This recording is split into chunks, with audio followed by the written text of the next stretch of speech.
Arestado ang isang construction worker sa Rodriguez Rizal dahil sa pangahalay umano sa minor de edad na apo ng kanyang live-in partner.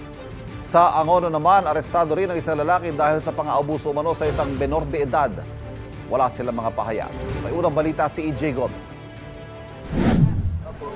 So ngayon ay hinuhuli namin sa warrant of arrest sa kasong Section 5, Article 3 of the Public Accident System.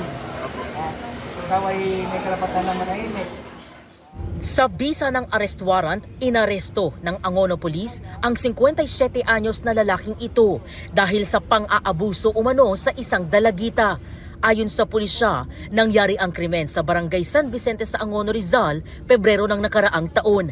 Naglalaro raw noon ang 17 anyos na biktima kasama ang mga kaibigan ng bigla siyang nilapitan ng akusado. Tinakot niya itong biktima na 17 years old habang naglaro ng skateboard at sa pilitang isinama sa kanyang bahay. At doon nangyari yung pang-aabuso.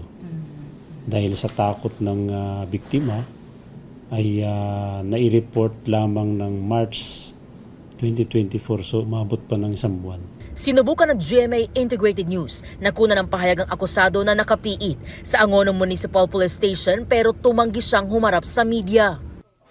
Sa Rodriguez, nasa kote naman ng mga pulis ang 55 anyos na construction worker sa kanyang bahay sa Barangay San Jose nitong Martes.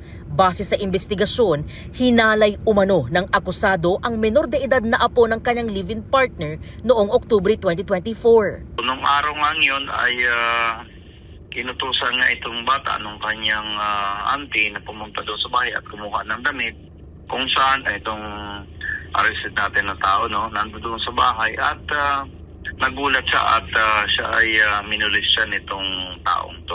Itong bata na to na biktima ay agad namang nagsumbong sa kanyang tatay at nagpunta sa himpilan ng pulisya. Nang respondehan ng pulisya, nakatakas na raw ang akusado.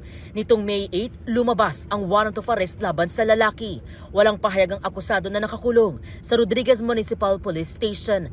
Naharap siya sa kasong acts of lasciviousness. Ito ang unang balita. EJ Gomez para sa GMA Integrated News. Kapuso, huwag magpapahuli sa latest news and updates. Mag-iuna ka sa balita at mag-subscribe sa YouTube channel ng GMA Integrated News.